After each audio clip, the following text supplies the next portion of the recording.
Hello students, ये NCERT books के class 10th के चैप्टर नंबर 3 है। ज्योग्राफी के चैप्टर नंबर 3 का नाम जल संसाधन, वाटर रिसोर्सेज, और इसका जो है हम लोग बहुविकल्प और अति लघु लघु प्रश्न कर चुके हैं। अब हमें विस्तृत प्रश्न आज करने हैं। तो देखते हैं, इसमें 2 प्रश्न हैं। पहला प्रश्न है, राजस्थान के अर्ध शुष्क क्षेत्रों में वर्षा जल संग्रहण किस प्रकार किया जाता है, व्याख्या कीजिए। तो इसका उत्तर,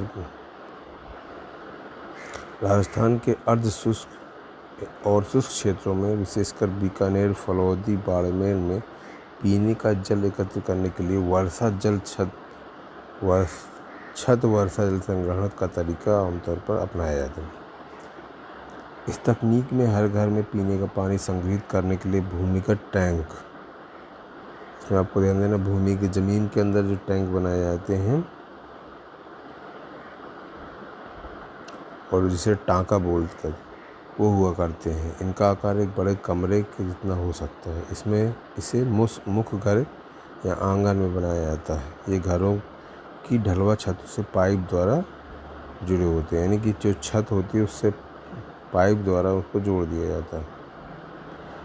छत से वर्षा का पानी इन नलों से होकर भूमिगत टाँका तक पहुंचता है, जहां इसे एकत्रित किया जाता है। वर्षा का पहला जल छत और नलों को साफ करने में प्रयोग होता था, उसे संग्रहित नहीं किया जाता। जो पहली बारिश में थोड़ा गंदगी आती थी तो उसको नहीं करते थे इकट्ठा। इसके बाद होने वाली वर्षा जल का संग्रह किया जाता था। टाँका में जल अगली वर्षा तक संग्रहित किया जा सकता है। यह इसे जल की कमी वाली ग्रीष्म ऋतु तक पीने का जल उपलब्ध कराने वाला स्रोत बनाता है। वर्षा जल को प्राकृतिक जल का शुद्धतम रूप माना जाता है। कुछ घरों में टाँकों के साथ साथ भूमिगत कमरे भी बनाए जाते हैं, क्योंकि जल का यह स्रोत इन कमरों को भी ठंडा रखता था। इससे ग्रीष्म ऋतु में गर्मी से राहत मिलती है। आज राजस्थान में छत वर्षा जल संग्रहण की रीति इंदिरा गांधी नहर, जो वहाँ एक नहर बनाई गई है, से उपलब्ध बारहमासी पेयजल के कारण कम होती जा रही है। हालांकि कुछ घरों में टाँकों की सुविधा अभी भी उपलब्ध है, क्योंकि उन्हें नल के पानी का स्वाद पसंद नहीं है। तो ये जो है राजस्थान से संबंधित एक क्वेश्चन था। राजस्थान के अशुष्क क्षेत्रों में वर्षा जल संग्रहण किस प्रकार किया जाता है, व्याख्या कीजिए। तो आप इस वीडियो को पॉज करके इसे नोट कर सकते हैं। इसके पहले अगर आप इस चैनल पर नए हैं तो चैनल को सब्सक्राइब जरूर करें, और अगर कोई समस्या है तो कमेंट करके आप पूछ सकते हैं। देखिए, दूसरा प्रश्न है, परंपरागत वर्षा जल संग्रहण की पद्धतियों को आधुनिक काल में अपनाकर जल संरक्षण एवं भंडारण किस प्रकार किया जा रहा है। तो इसका उत्तर देखिए, प्राचीन भारत में उत्कृष्ट जलीय निर्माणों के साथ जल संग्रहण ढांचा भी पाया जाता है। लोगों को वर्षा पद्धति और मृदा के गुणों के बारे में गहरा ज्ञान था।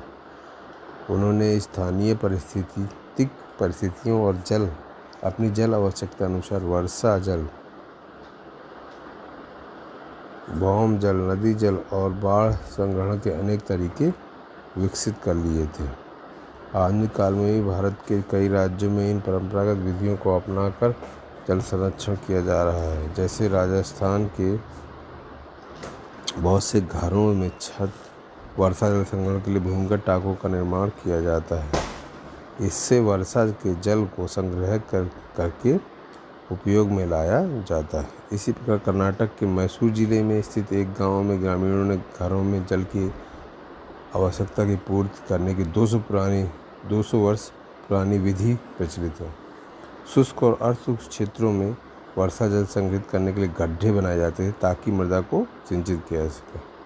राजस्थान के जैसलमेर जिले में खदीन एक विधि होती है, और जोहड़ मतलब होता है, खदीन और जोहड़ राजस्थान में प्रचलित थे। पहाड़ी और पर्वतीय क्षेत्रों में लोगों ने गुल और कुल जैसी वाहिकाएँ नदी की धारा का रास्ता बदल खेतों में सिंचाई के लिए लगाई है। पश्चिम बंगाल में बाढ़ के मैदान में लोग अपने खेतों की सिंचाई के लिए बाढ़ जल वाहिकाएँ बनाते थे। यही तरीका आधुनिक समय में भी अपनाया जाता है।